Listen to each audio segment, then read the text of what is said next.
Halo Purba Indah, sehat Ketum? Alhamdulillah, Bang.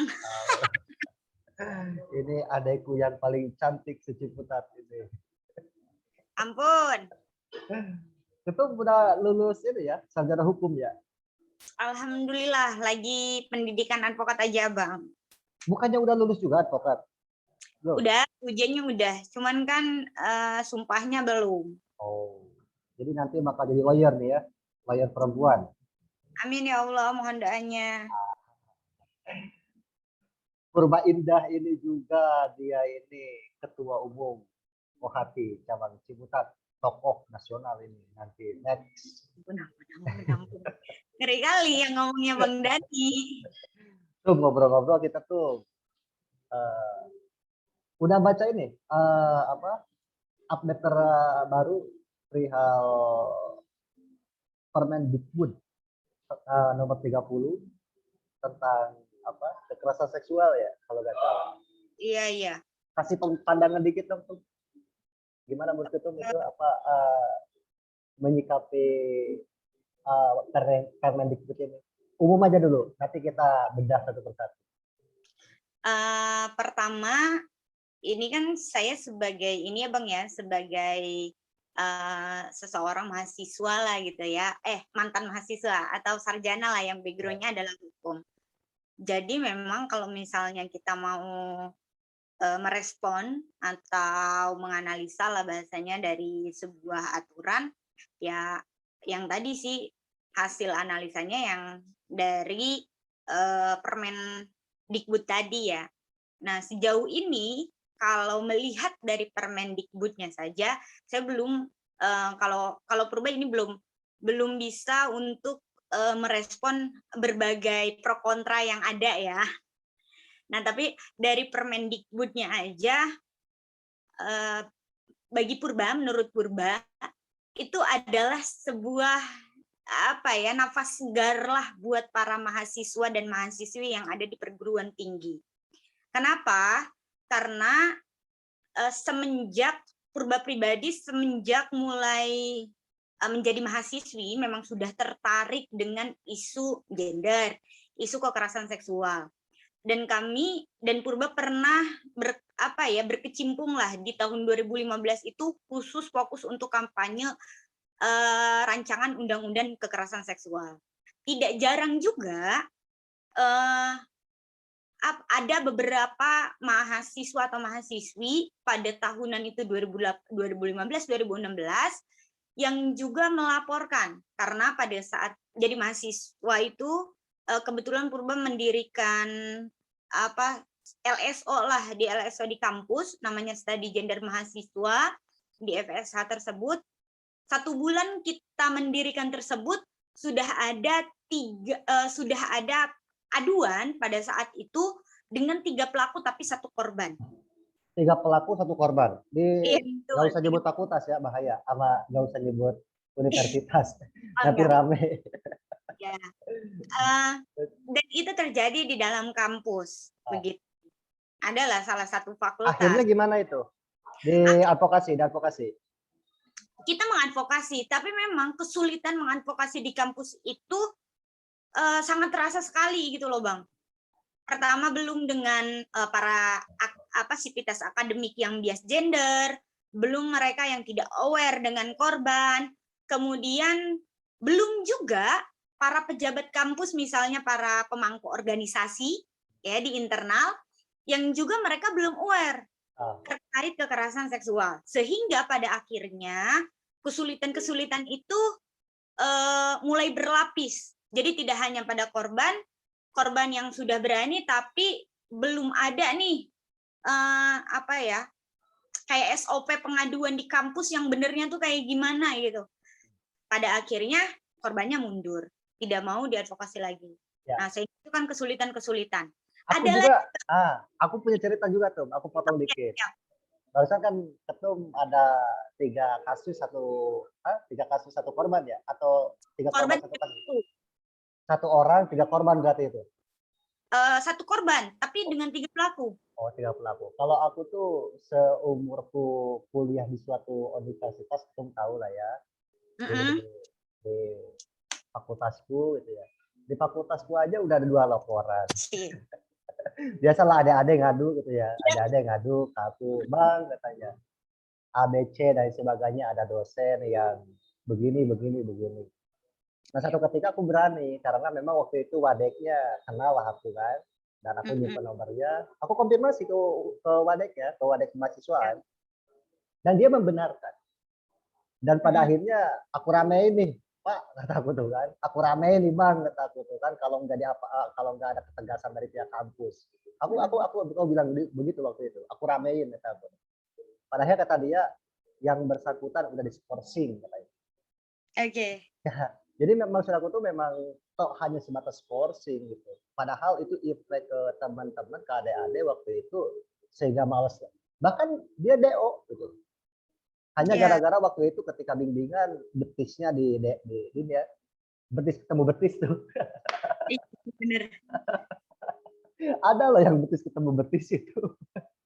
Kalau kalau lagi dia apa lagi makanya nggak heran ketika kemarin ada pengakuan dari salah satu mahasiswi UNRI ya.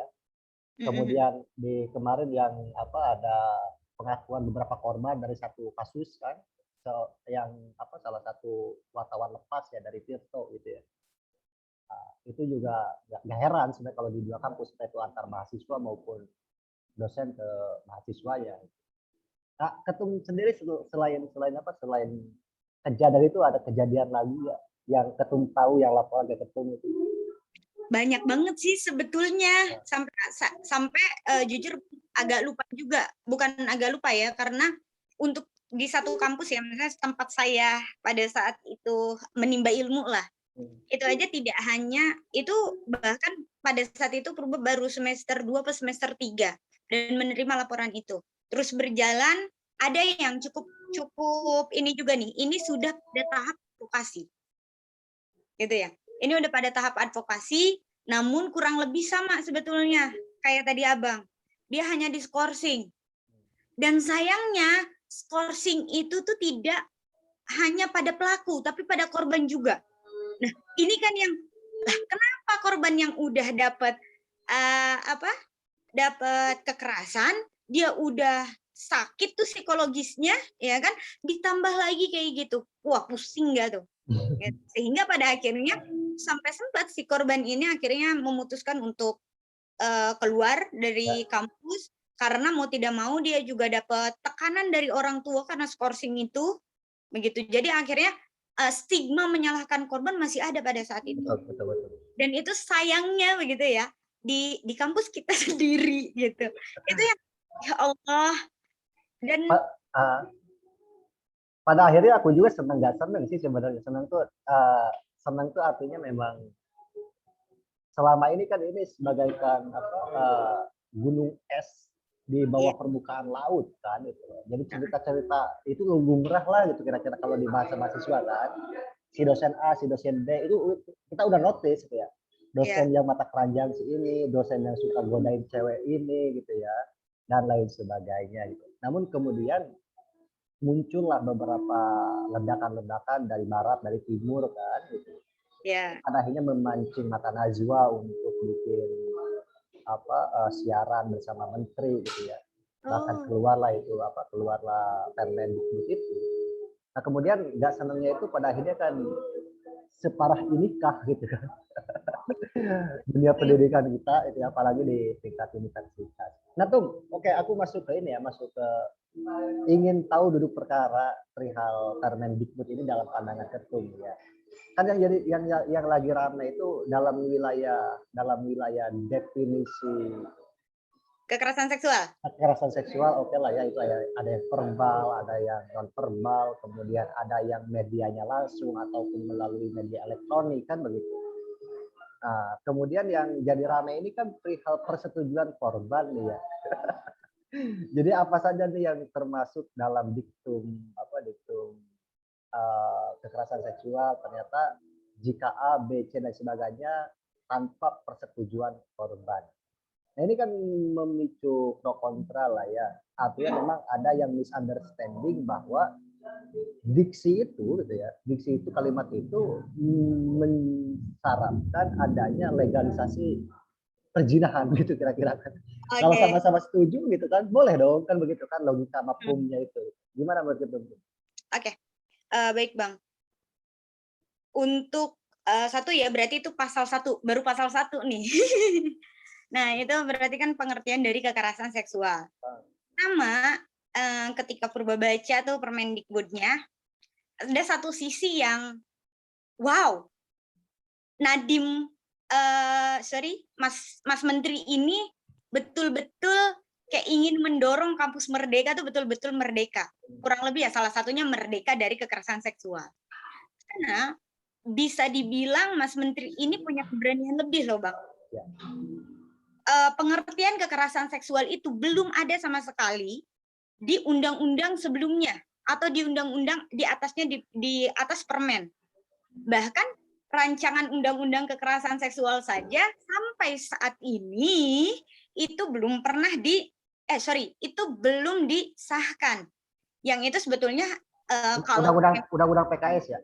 Iya, RUU penghapusan kekerasan seksual. Namanya sebetulnya hari ini baru. Tapi saya belum tahu tuh yang ditetapkan nama barunya apa. Nah, itu kan sebetulnya ada pengertian-pengertian ya di rancangan undang-undang tersebut, pengertian-pengertian tentang kekerasan seksual. Tapi ketika dia belum disahkan, maka belum bisa tuh digunakan. Nah, sehingga ketika hari ini Permendikbud itu dikeluarkan dan ada pengertian kekerasan seksual dan itu banyak sekali, salah satu yang langsung saya respon adalah Mas Menteri sangat berani. Itu yang pertama. Kemudian yang kedua, pengertian kekerasan seksual ini sebelumnya sudah sangat up to date dengan keadaan hari ini. Karena memang jenis kekerasan seksual itu terus beragam, gitu. Jadi nggak hanya yang tadi ya, tidak hanya misalnya pencabulan atau pegang payudara atau yang lainnya, tapi hampir semuanya begitu. Dan ini di Permendikbud ini menurut saya sangat lengkap dan sangat up to date. Termasuk yang menjadi pokok adalah soal PCS, soal elektronik yang lainnya, ya kan Bang? Nah, karena memang digital Soal PAP ya. Sekarang ya, lagi rame PAP gitu. Iya, betul. Nah, digital security hari ini itu kan sangat banyak, bahkan beribu-ribu nih kasusnya. Begitu. Nah, kemudian kalau tadi misalnya ada yang membahasakan ini kan sesuai dengan persetujuan korban, begitu ya. Ini yang selalu jadi jadi problematika lagi. Nah, sebetulnya ketika kita mau mengambil ini pada kacamata hukum, sebetulnya kita sudah jelas ada di pasal 184 KUHP, di mana di sana ada alat bukti. Jadi kalau misalnya kekerasan seksual ini sebetulnya masuk pada ranah pidana, maka sebetulnya kacamatanya hanya tadi di pasal 184 KUHP. Sehingga apakah betul misalnya persetujuan korban ataukah tidak, itu sebetulnya bisa diidentifikasi dari alat bukti tadi. Nah, tentu alat bukti tadi yang di pasal 184 KUHP ini ada 5. Yang pertama saksi. Saksi itu harus minimal ada 2. Nah, itu bagaimana gitu ya? Ada saksinya ataukah tidak. Kemudian yang kedua, ada surat. Nah, surat ini misalnya yang tadi surat keterangan ahli, apakah misalnya dipisum, ataukah misalnya secara psikolog, dia mendapatkan kekerasan itu secara psikis ataukah tidak, dari keterangan psikolog, itu bisa dijadikan alat bukti. Kemudian ketiga surat, kemudian nanti pengakuan terdakwa, dan nanti keyakinan hakim. Nah, kelima hal ini sebetulnya ketika kekerasan seksual ini masuk pada ranah pidana, maka seharusnya ada tadi, kacamatanya hanya 5 tadi. Sehingga perkataan misalnya, korban ini ACC atau enggak begitu ya. Korban ini sebetulnya dia menerima atau dipaksa. Nah, itu sebetulnya dilihat dari tadi. Begitu. Nah, kemudian kalau pada akhirnya misalnya, wah ini melegalkan perzinahan begitu ya. Kalau saya pribadi sih ya Bang, saya takut sebetulnya kalau misalnya merespon ini. takut ada embel-embel apa namanya, saya misalnya sebagai ketum Kohati atau gimana, karena saya rasa takutnya nanti malah di ini ya, maksudnya ini di statement yang berbeda. Tapi saya bisa sampaikan bahwa persoalan dia sorry ya, biasanya saya bilang dengan sama-sama konsen terhadap apa perlakuannya itu, apakah dia nanti berhubungan seksual ataukah tidak. Yang jelas sebetulnya kekerasan seksual ini tentu tidak atas nama persetujuan korban. Nah, karena kekerasan seksual ini, sorry itu saya bukan hanya apa namanya tadi ya, bukan hanya misalnya berhubungan seksual, karena kalau berhubungan seksual kan dua-duanya harusnya sama-sama nikmat, kan kayak gitu ya Bang. Nah, kalau kekerasan seksual ini posisinya tidak, Pak, ada salah satu yang dirugikan, salah satu merasa sakit begitu. Salah Jadi satu tidak menikmati gitu. iya gitu. Itu tidak menikmati. Nah, kalau misalnya salah satu tidak menikmati ya ya ini bisa masuk pada kekerasan seksual. Dan ini juga yang harus diidentifikasi ya. Ini ada delik laporan dan delik aduan. Nah, ini sebetulnya mungkin saya ingin masuk pengantar bahwa di Permendikbud ini menurut saya ada sedikit kekurangan. Karena di situ dijelaskan bahwa si ini nih si pihak apa tenaga pendidikan itu bisa ada satuan tugas.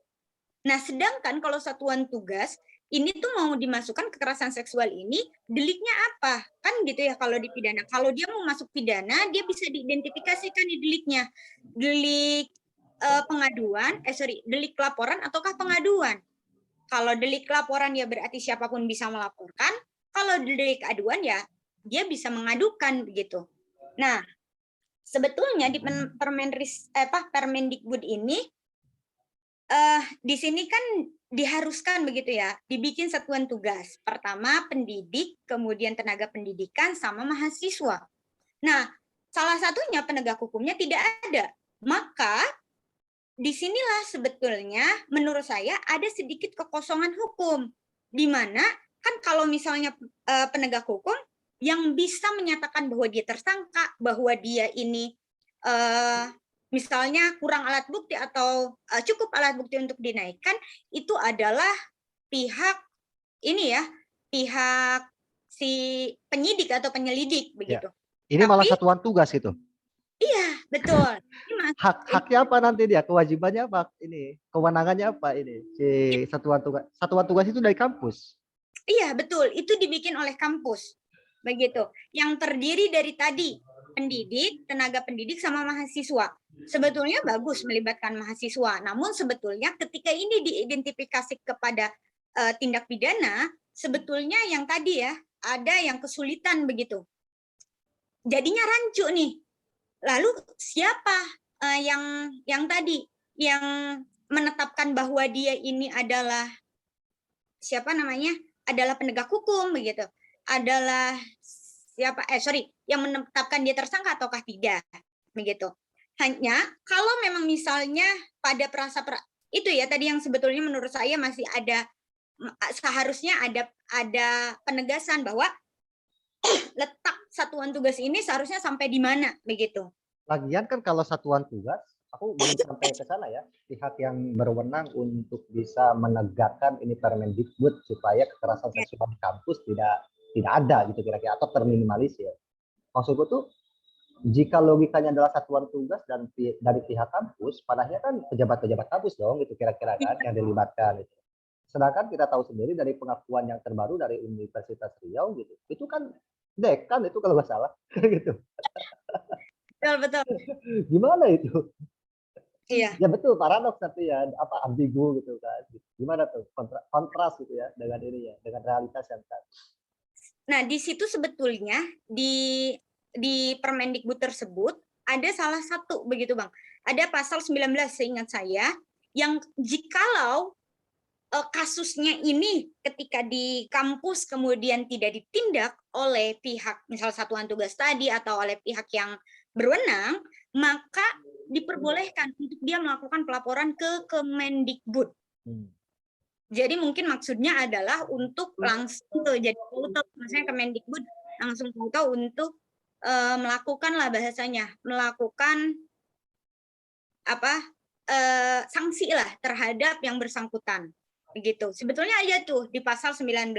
Itu juga sebetulnya menjadi nafas baru, karena ketika kalau misalnya yang sebelum-sebelumnya, ini kalau misalnya penanganan atau pendampingnya cukup di kampus ya, tapi kalau yang tadi saya bilang, kalau misalnya ini mau ditentukan ini pada ranah pidana ataukah tidak, ini sangat sangat memiliki kekosongan hukum gitu loh. Nah itu artinya memang aku baru tahu ini cara pandang Purba bahwa pada prinsipnya ini juga tidak melibatkan penegakan hukum dari kepolisian kan atau kehakiman itu loh, pengadilan ya.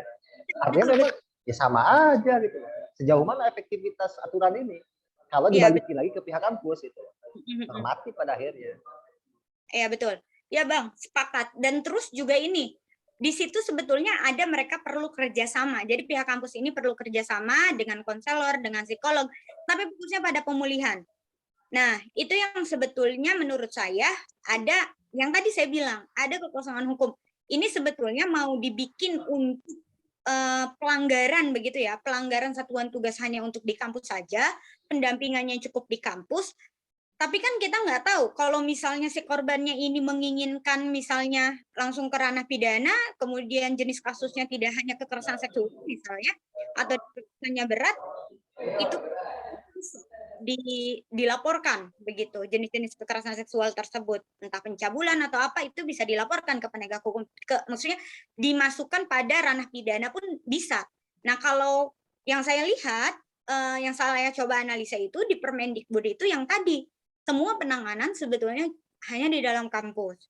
Tapi memang dia diharuskan untuk kerjasama dengan konselor, mungkin maksudnya di sana adalah konselor hukum ya, kemudian dokter untuk pemulihannya, psikolog, kayak gitu. Nah cuman yang tadi saya sepakat dengan Abang bahwa di situ ada kekosongan, yang tadi ya, ada kekosongan hukum nih, jadinya nggak jelas juga mau kemana. Gitu. Aku nanya perihal kasus yang di Unri misalkan. Dan dengan paparan ketum tadi harus ada 5 faktor gitu ya supaya ini kasusnya menjadi jelas dan terang benderang. Kasus Unri misalkan itu kan di ruangan dekan kalau nggak salah tuh menurut pengakuannya itu. Kemudian di situ tidak ada saksi. Itu kira-kira kan? Iya. Ya, artinya memang di situ cuma korban yang mengaku korban gitu ya. Kita asumsikan dia mengaku lah ya. Jadi ada satu faktor doang kan.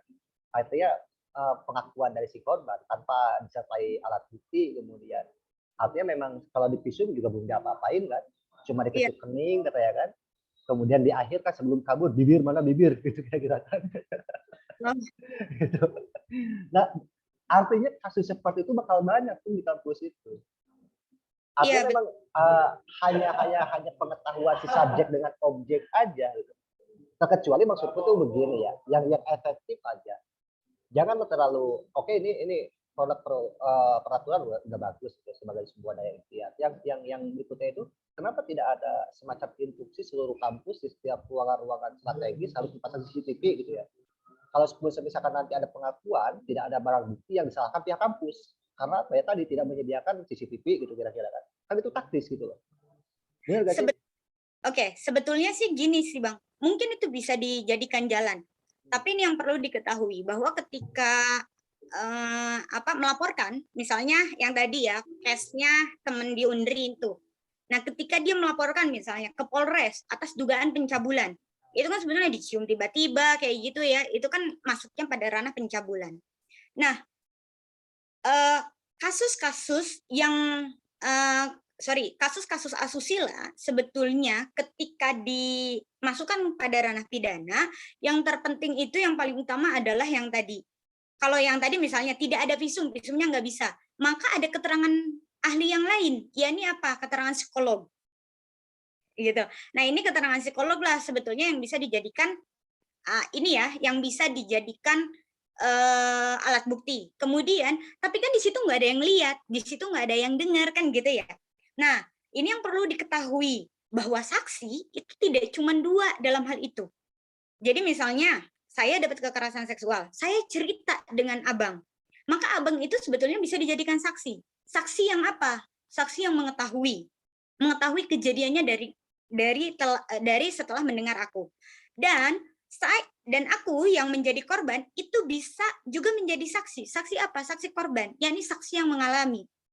Jadi itu sebenarnya sudah dua saksi. Minimal bukti itu bisa diproses selanjutnya itu ketika minimal ada 2 alat bukti. 2 saksi udah dong cukup. Satunya lagi ya tadi surat keterangan dari ahli, yakni dari siapa? Dari si psikolog. Nah, 2 cukup. Ya, seharusnya itu bisa naik. Jadi sebetulnya untuk kasus di Unri, apakah dia sudah melaporkan ke pihak kepolisian ataukah tidak? Ya sebenarnya ketika itu dilaporkan, analisa saya itu masih bisa tuh untuk berjalan. Nah, sebetulnya ketika seseorang itu mendapat titel sebagai tersangka, maka kan sebetulnya catatan dia misalnya ketika setelah tersangka, hak-hak dia seperti hak dia PNS-nya berarti secara kemungkinan dicabut, kan gitu ya. Kemudian juga misalnya hak politiknya dia juga pasti punya keberjangkaan waktu atau tidak bisa lagi digunakan. Nah, sebetulnya itu. Nah, hanya memang kalau misalnya kita libatkan dengan Permendikbud ini, yang tadi ya udah kelar di sini gitu ya, di Permendikbud ini, di kampus ini, jadi sanksinya itu hanya seputar administratif. Gitu. Ya benar-benar. Jadi yang aku baca tuh sebenarnya pada akhirnya dari Permendikbud ini, karena logika sederhana ya, bukan ahli hukum yang terperinci gitu ya dalam membaca perundang-undangan atau aturan kayak gini. Aku tuh konsekuensi perundang-undangan ini, konsekuensi lain dari adanya peraturan ini apa? Ternyata kalau aku baca tuh ya tadi bakal ada buku panduan pelatihan kekerasan seksual kan. Oh, berarti kan ini ada proyek cetakan ya, proyek pengadaan gitu. Sosialisasi gitu loh. Ya. Aku logikanya logika gitu aja gitu loh. Cuma kalau dalam substansi kasus itu substansi kasusnya kayaknya ini mah cuma formalitas aja. Artinya memang kasus bakal terus berjalan aja tanpa ada ketegasan. Ini sebenarnya ranahnya ranah apa gitu. Ranah kejahatan kampus yang emang selesai di kampus ya, atau kejahatan yang ada di kampus kemudian bisa dibawa ke ranah hukum, khususnya di kepolisian kan begitu. Ya, betul sekali. Malah mungkin seharusnya menurut saya ini seharusnya hanya menjadi rujukan gitu loh, Bang. Pihak kampus tuh tidak sewenang-wenang. Ini kan seakan-akan sebetulnya di Permendikbud ini ya pihak kampus lah yang berwenang begitu sepenuhnya untuk menyelesaikan cash. Nah, menurut saya sebetulnya seharusnya pihak kampus ini tetap semua sanksi administratif sebetulnya ada di kampus. Kewenangan sepenuhnya dia begitu ya pihak kampus ini menyelesaikan case itu tidak sepenuhnya di kampus, tapi dia memberikan pilihan tadi, rujukan tadi misalnya. Apakah rujukannya misalnya menjadi lembaga rujukan lah, atau misalnya lembaga yang berwenang atau yang bermitra dengan pihak kepolisian, jadi ketika ada case dia langsung laporan kayak gitu. Nah, cuman kan di sini nggak ada begitu. Dan dari 3 kalau misalnya tadi betul ya akan dibikin satuan tugas tadi, dari ketiga misalnya dia pendidik, kemudian staf pendidikan lah, Sivitas Akademika sama mahasiswa tadi, ini kan mereka juga tidak ada nih yang berwenang misalnya menjadi penyidik yang harus mengangkat case-nya kan, begitu. Jadi kalau misalnya hanya yang tadi ya hanya menggunakan Permendikbud ini kemudian sepenuhnya case ini hanya dilakukan atau diselesaikan oleh pihak kampus, maka ya sanksinya hanya sanksi administratif, tidak ada yang lain gitu. Paling maksimal itu apa sih di ini ya? Di apa sih namanya dikeluarin kalau nggak diskorsing. Iya kan ya kalau administratif? Ya nggak membuat jerak artinya. Bahkan setauku dosen yang pernah diskorsing di fakultasku itu aktif lagi kok gitu kira-kira. Ketika isunya udah reda ya udah gitu. Kalau nggak salah ya setahuku masih ngajar kok dia gitu. Bahkan katanya lebih parah sekarang gitu. Oh gitu. Terus dimasukin tuh tanya dong laporan ke Kohati. Ada. Ya. Diukur. Bahkan kemarin tuh ada cerita adekku katanya kan dalam rangka pengen lulus lah ya, dia semester 13, 14 akhir itu mau DO lah. Cewek, aku nanya kenapa nggak diurus waktu itu, dia ngasih alasan bahwa ya dulu aku trauma, males ketika menghadap ke dosen, pagi-pagi ternyata ya tadi betis dia di ini betis ketemu betis kayak di kereta gitu lah. Astagfirullah. Seluruh Dan iya, ketika aku nanya kenapa gak cerita waktu itu gitu. Ya malu, padahal dia malu, trauma dan sebagainya. Banyak ada, bahkan itu ada itu deket, ada deket sih. Gitu. Dia cerita ketika di ujung aja, yang itu cerita udah pada akhirnya kan udah gak relevan lah ya gitu. Artinya udah kalau istilah dalam tanda petik udah basi gitu kira-kira kan. Kayak gitu. Kenapa nggak dulu dan sebagainya? Ya tadi mungkin tidak ada saluran penyampaian aspirasi atau keluhan ya. Kemudian atau jangan-jangan di pikiran dia diaduin juga percuma, kayak tadi ada relasi kuasa tadi kan. ya. Mahasiswa sebagai pihak yang lemah gitu karena memang nanti gimana gue gak dikasih nilai gitu ya, dipersulit dan sebagainya. Ya, ini ada wilayah relasi kuasa juga. Itu kita ini ya, kita bacain poin-poin kekerasan seksual. Gue pengen tahu interpretasi dari ketum ya. Wah. Pasal 5 nih itu ya. Pasal 5 itu kekerasan seksual mencakup tindakan yang dilakukan secara verbal, non fisik, fisik, dan melalui teknologi informasi dan komunikasi. Non fisik itu maksudnya gimana tuh? Diguna-guna gitu? Oh, non fisik itu sebenarnya ini deh. Halo tuh. Halo. Halo. Iya, secara psikologis mungkin ya Bang ya, maksudnya di sini. Enggak, verbal kan ucapan ya tuh ya. Fisik mungkin antara sentuhan gitu ya, tatapan. Tatapan itu non fisik atau gimana? Tatapan. Ngedip gitu atau main-mainin bibir gitu ya. Gimana sih? Itu fisik. Itu masih fisik ya? Iya. Non fisik itu atau diguna-guna gimana tuh? Biasanya mungkin maksudnya di sini tuh harusnya bisa masuk pada ini ya, kekerasan seksual secara psikologis itu yang misalnya sebenarnya verbal dan ke psikologis itu adalah keterkaitan. Ada juga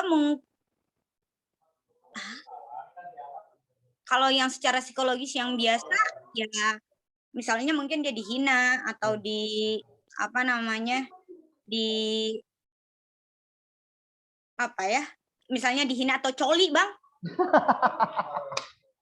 Aku lupa ya, iya benar, misalnya coli ya kan.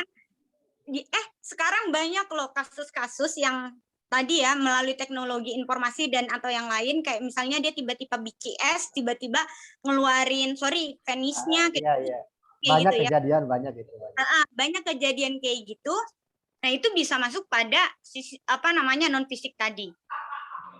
Psikologis. Oke. Kita lanjut tuh. Pasal 2 aja nih. Ini aku pengen belajar lulusan hukum cara membaca pasal-pasal hukum.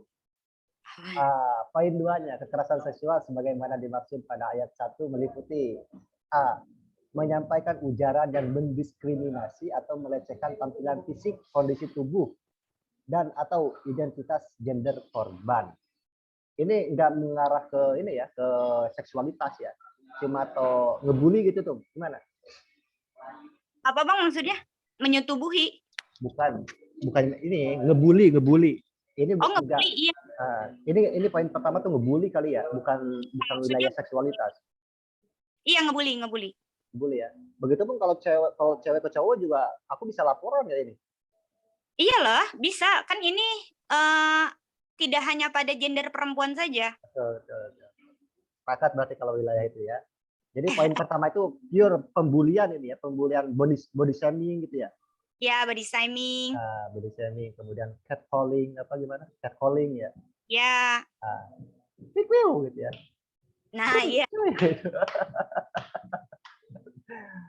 B. Memperlihatkan alat kelaminnya dengan sengaja tanpa persetujuan korban. Nah, ini gimana?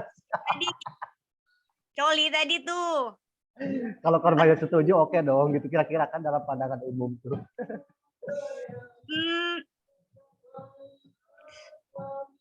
Ini kan sebetulnya ketika dia memperlihatkan secara tiba-tiba maka nggak ada juga persetujuan korban itu kan? Nah, pertanyaannya itu poin B juga ambigu tuh. Ya Kenapa kan Bang? kalau poin B ini ambigu. Kenapa Jadi ambigu? ambigunya itu begini. Ini dalam pandanganku sebagai mahasiswa filsafat ya, yang pikirannya liar gitu ya. Dan aku bertanya kepada lulusan hukum nih, memperlihatkan alat kelaminnya. Berarti alat kelaminnya itu alat kelamin si subjek dong, gitu ya. Iya. Dengan sengaja tanpa persetujuan korban. Kalau nunjukin alat kelamin orang gimana? Kalau menunjukkan alat kelamin orang, yaitu bahkan yang diperlihatkan tadi, kalau si menunjukkan alat kelamin orang, kemudian dia yang diperlihatkan si dianya juga nggak tahu, dia juga ini, itu juga termasuk kekerasan seksual. Kasihan dong anak kedokteran. Kenapa? Ketika praktek ngebuka alat kelamin mayat yang udah mati kan, ketika belajar reproduksi, anatomi tubuh, anak kedokteran tuh. Ada sorry, poin di mana dia dia diperlihatkan ini, iya, maksudnya dengan sengaja. Ketum tahu dong, enggak? Iya. Ketum tahu dong bahwa di Fakultas Kedokteran itu banyak mayat kan? Iya. Banyak mayat kan kalau lagi praktek gitu kan, masa kan pasti ini kan diperutulin dong pakaiannya. Nah itu termasuk kekerasan seksual nggak? Kalau poin B kekerasan seksual loh itu. Ya. Nah, si mayat ini dari ahli warisnya sudah mendapatkan persetujuan ketika dia diperuntukkan untuk penelitian. Nah, kalau ahli waris juga sudah mengiyakan ya nggak masalah. Atau mungkin jangan-jangan untuk pasal itu udah ada peraturannya tersendiri gitu ya. Aku nggak tahu ada peraturannya atau enggak. Iya, kalau gimana?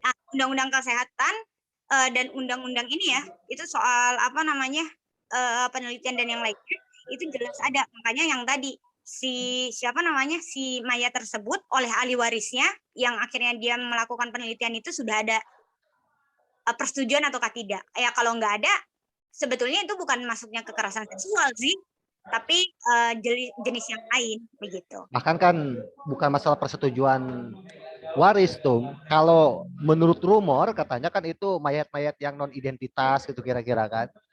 Yang mayat-mayat dari rumah sakit gak jelas itu. Itu menurut rumor gitu ya, menurut rumornya. Iya. Artinya memang poin B ini masih ambigu dalam pikiranku ya. Karena bagaimanapun ya tadi ini apakah alat kelamin orang hidup atau orang mati gitu ya. Ini juga masih kan begitu kan. Apalagi nontonnya bareng-bareng kan anak kedokteran itu. Jangankan anak kedokteran ini, ya anak kesehatan rata-rata kan punya ada praktek di lab kan. Melihat pasti kan dilihat ini ya anggota tubuh anatominya kan diperkenalkan semuanya kan. Iya. Kemudian menyampaikan ucapan yang memuat rayuan, lelucon, siulan yang bernuansa seksual pada korban.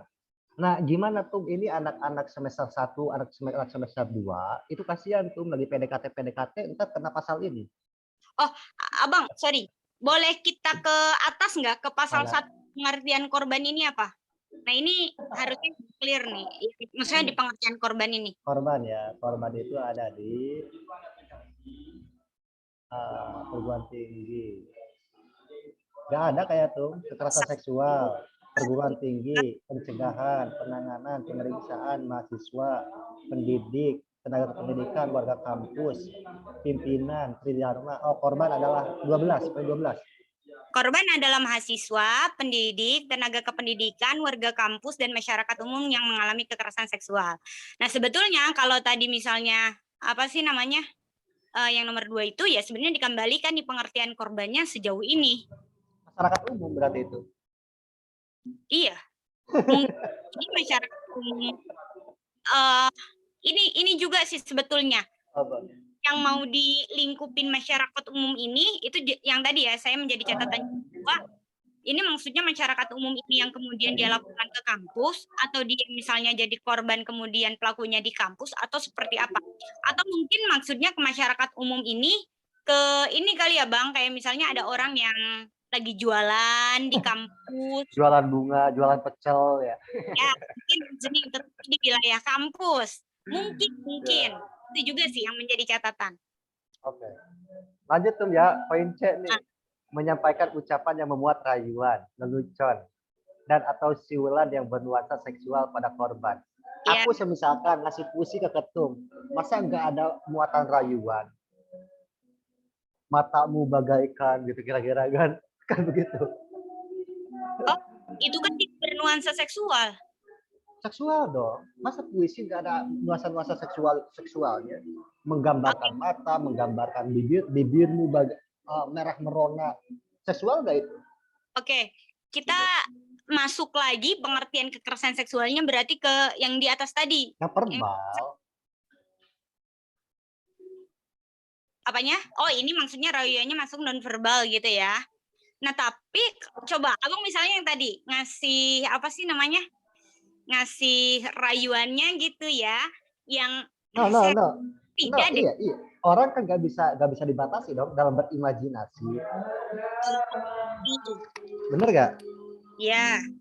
Nah, ini gini, menyampaikan ucapan yang memuat rayuan. Rayuan ini kan ibarat kata mas, tuh cantik banget sih lo gitu kira-kira. Kan gitu kan? Itu baru ucapan ngobrol, pernyataan.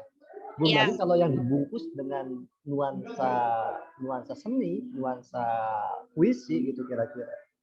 Yang puisi itu kebanyakan kalau apalagi orang yang lagi jatuh cinta gitu ya, pengandaiannya kan alam, bulan, kemudian tubuhmu bagaikan biola Spanyol gitu kira-kira kan. Nah, maksudku tuh itu bisa jadi delik laporan dong nanti. Kalau misalkan antar mahasiswa dan mahasiswi ya sedang itu.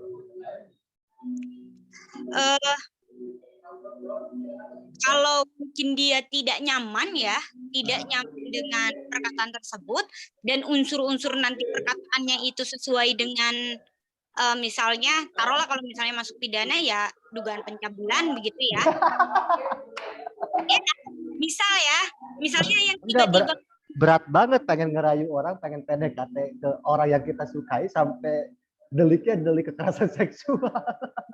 Nah, tapi menurut saya, Bang, saya yakin sih ini deh, maksudnya kalau hanya sebatas mungkin tadi ya, puisi tadi, it's no problem, atau mungkin sebetulnya ini ya, batasannya mungkin ada yang secara vulgar, yang langsung misalnya ngajak something, atau misalnya dia bicara apa gitu, misalnya luconnya tadi. Enggak tuh artinya jika peraturan ini muncul ketika dulu aku PDKT sama mantanku misalkan. Yang ngejar-ngejar sampai 3 semester gitu ya dengan berbagai macam jurus rayuan gitu. Ini udah termasuk kekerasan seksual dulu tuh aku kalau misalkan mengacu kepada pasal ini. Gitu. Iya, rayuan dulu. Lihat dulu sih, itu kataannya masuk atau tidak tuh sama normanya. Karena kan ini istilahnya nuansa tuh. Kalau nuansa itu kan belum tentu dia benar-benar menggunakan kata-kata yang tegas perihal ajakan seks gitu ya. Atau semisalkan ajakan atau yang tendensius terhadap istilah-istilah seksualitas. Karena kan istilahnya juga nuansa gitu. Bernuansa. Kalau nuansa mah kan kabur gitu. Karena masuknya perasaan kan. Maksudnya perasaan tadi bahwa aku ingin mencintaimu dengan sederhana. Ternyata si cewek yang sedang dirayu kan merasa terintimidasi dan gak nyaman. Aku laporin gitu ya. Nah sebetulnya kan kalau soal memuat rayuan, lelucon, siulan yang kayak gini ini, apakah dia misalnya tadi bisa masuk ataukah tidak pada unsur-unsur lah ya, unsur-unsur kekerasan seksual. Misal atas dasar poin C ini bisa masuk. Tapi apakah bisa ataukah tidak itu dijadikan misalnya alat bukti dari apakah ini betul kekerasan seksual ataukah tidak. Nah, seharusnya kalau memang misalnya ini masuk ke ranah pidana, ini harus dibuktikan nih. Sama siapa? Sama psikolog. Jadi hasil itu adalah dari keterangan psikolog. Apakah dia si korban ini misalnya betul merasa sakit ya misalnya atas lelucon ini, kemudian juga merasa terganggu. Ini harus ada dari keterangan psikolog. Gitu. Memang mau dilanjutkan misalnya ranahnya. Tapi apakah misalnya unsur-unsur ini bisa dilaporkan? Ya kalau atas poin C ini ya sebetulnya bisa begitu. Tapi misalnya apakah ini bisa dilanjutkan misalnya begitu ya ke proses pidana atau yang lainnya ya tadi harusnya sih atas keterangan psikolog. Pun menurut saya seharusnya SOP-nya misalnya nih akhirnya Permendikbud ini dilakukan kemudian penyelesaiannya di kampus. Nah, seharusnya keterangan dari psikolog itu menjadi penting nih dalam PJ ini. Tuh. Kenapa harus siulan? Kenapa harus siulan? Memuat rayuan, lelucon, dan atau siulan. Wiu atau gimana sih? Yaps, yang yang seperti itu kan ada beberapa orang yang merasa Ini kan terganggu. bahasa tubuh ya, ini bahasa kode ya, bahasa tubuh dong, non verbal ya. Iya. Maksudnya kan nggak hanya siulan tuh. Misalkan sekarang yang di TikTok lagi rame, teng teng teng, yang harusnya kan begini nih ya, harusnya begini kan, tapi dipelesetin ada dong, yang dipelesetin, Iya. Plesetnya tahu kan? Nggak perlu aku praktekin lah ya, yang jempolnya bukan di sini gitu loh. Ya. Kenapa nggak begitu gitu? Artinya kenapa harus siulan doang? Sedangkan bahasa-bahasa tubuh yang buat nuansa seksualitas itu kan banyak. Bisa tadi antara jempol di antara telunjuk dan jari tengah lah ya yang didempet tuh. Ya itu yang pertama. Yang kedua, misalkan lidah ditonjolin ke pipi. Yang gini tuh, kayak gitu tuh. Ada kan? Gitu. Atau salaman yang tiba-tiba ngegelitikin ya? Yes, salaman yang tiba-tiba ngegelitikin gitu loh, atau ngusap dikit gitu ya, gitu. Nah, kenapa kepikiran sih yang membuat undang-undang itu cuma siulan doang? Yang siulan itu udah primitif loh. Kalau dalam era sekarang tuh udah canggih-canggih simbol-simbolnya itu gitu loh. Oke. Berarti sebetulnya ini ada kekurangan ya. Kenapa simbol-simbol tersebut itu tidak dimasukkan? Siulan ini tidak harus siulan, tapi simbol-simbol lain. Kedipan kan. Gigitan apa tuh? Gigitan bibir. Ada dong cowok nangkep pakai gigit bibir gitu ya. Assalamualaikum Ukti gitu kan. Assalamualaikum pagi. Iya. Ya itu kan di lelucon tadi di ucapan. Iya betul. Ya mungkin ini berarti harusnya menjadi catatan bahwa simbol-simbol lain juga seharusnya harus dimasukkan. Harusnya dimasukin. Tapi bersyukur juga nih siulan bisa masuk. Karena yang lain kagak ada juga. Enggak, aku berarti ini sih pembuat undang-undang, tim hukumnya gitu ya. Ini pasti tim hukum gitu ya. Nah, ini pasti tim hukum dia yang bikin undang-undang. Kepikiran kok siulan gitu. Karena memang jadul, cara jadul serius. Oh iya. Tapi memang ini deh Bang, soal siulan ini, catcalling ini kan sebetulnya. Catcalling ini jadi apa ya? Jadi bahasan yang memang sudah lama sekali tapi memang tidak bisa diakomodir di berbagai peraturan. Jadi mungkin ini menjadi ini ya, jadi sesuatu yang baru bahwa ini bisa nih siulan tuh bisa masuk. Karena banyak juga tuh korban-korban yang merasa tidak nyaman dengan siulan atau catcalling ini. Ntar kan tuh ini apa definisi siulan kan begitu. Coba bunyi siulan supaya ini siulan tuh bisa definitif gitu. Siulan tuh yang benar begini gitu kira-kira. Ini bukan siulan gitu. Iya. Sepakat itu. Makanya sebetulnya lebih baik diganti simbol ya. Simbol. Biar simbol bisa atau apa ya istilah? Ya simbol gitu, asalnya simbol kemudian kode gitu ya. Ngodein kayak itu kode gitu. Kemudian apa tuh? Ini yang lain kan mengirim pesan, lelucon, gambar, kemudian mengambil mereka, mengunggah foto tubuh, menyebarkan informasi terkait tubuh, mengintip dengan sengaja korban, membujuk, menjanjikan, memberikan hukuman sanksi bernuansa seksual. Nah, poin K tuh, ini kayaknya lebih substantif itu. Ada emang pernah dengar dosen yang ngasih hukuman gitu ya, tapi bernuansa bernuansa seksual tuh gimana tuh? Poin K. Sebentar, coba mengidentifikasi ingat-ingatan saya soal kasus. Memberi hukuman atau sanksi yang bernuansa seksual. Artinya pantatnya digebuk gitu kira-kira pakai tangan atau gimana? Mungkin, tapi mungkin kalau misalnya yang lebih menonjol ya pada saat siswa mahasiswa ini, salah satunya mungkin ya, maksudnya ini pernah ada nih atau case yang terjadi yang misalnya itu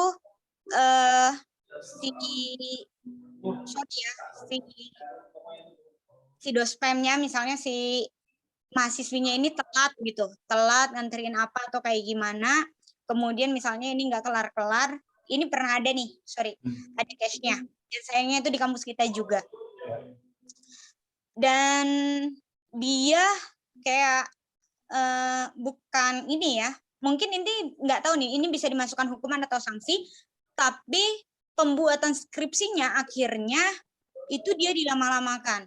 Nah, saat pertemuan-pertemuan tadi kayak gitu ya, ini misalnya dia menggunakan pegang paha atau pegang cukup ngerangkul kayak gitu.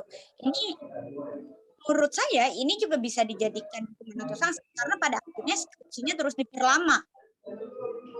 Begitu. Tapi kalau yang jelas misalnya dia dikasih hukuman atau dia dikasih sanksi, mungkin yang soal KPI kemarin. Ya, iya.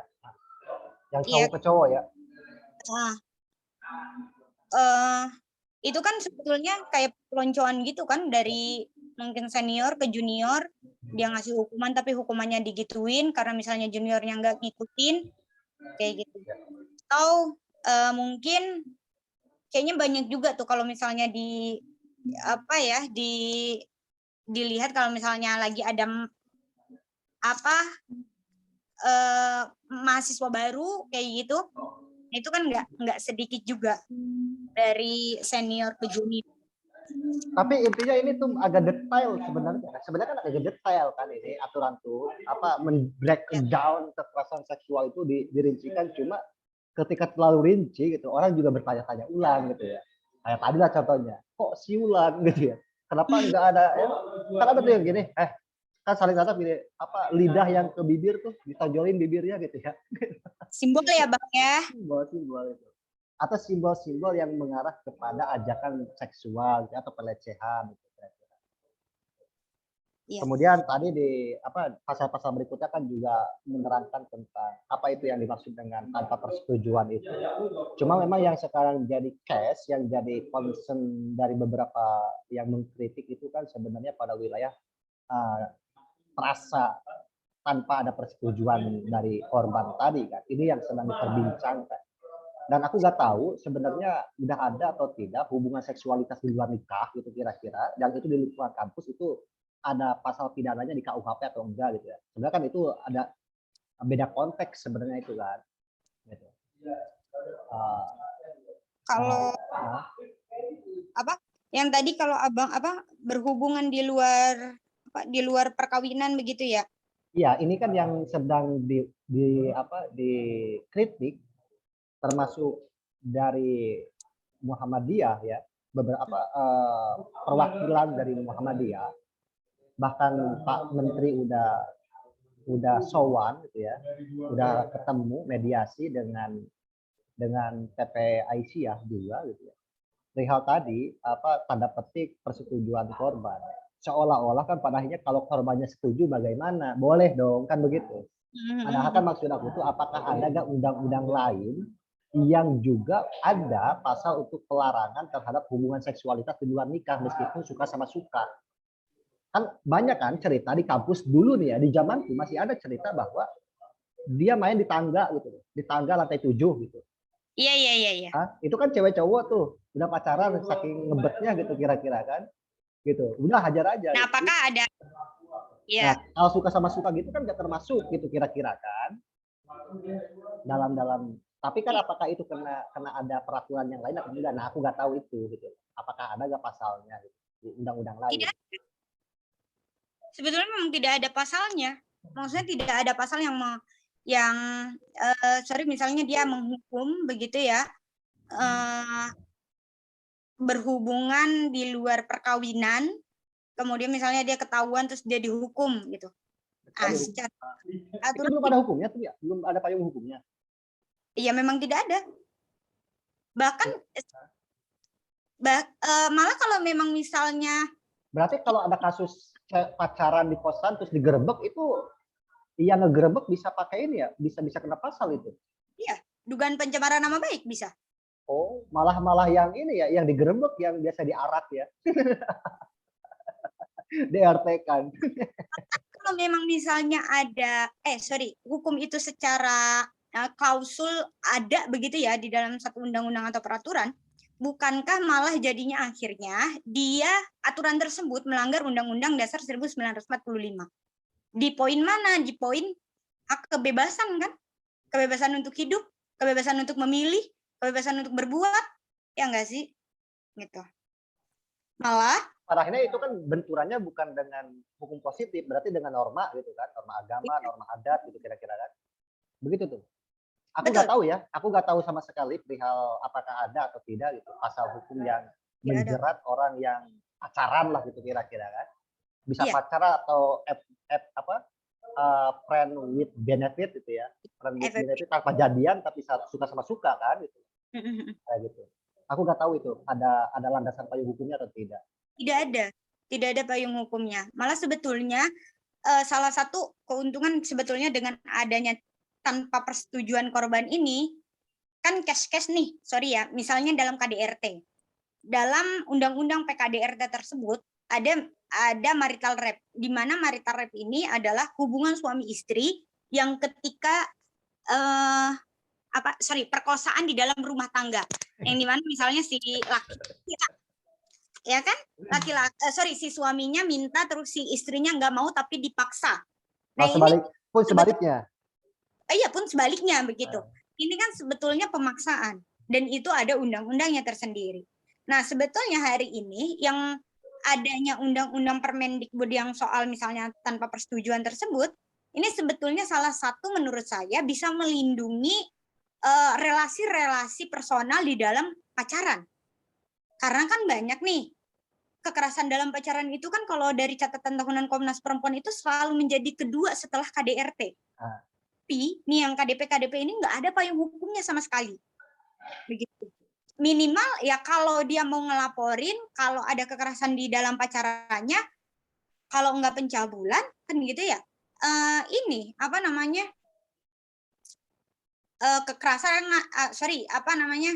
kekerasan ringan atau kok saya jadi lupa. Nah jadi ini antara misalnya dia kekerasan yang sifatnya ringan atau sifatnya berat, intinya kekerasan dalam pacaran hanya seputar itu. Nah sebetulnya dengan hari ini ada Permendikbud yang tadi tidak adanya persetujuan, sebetulnya itu ini ya salah satu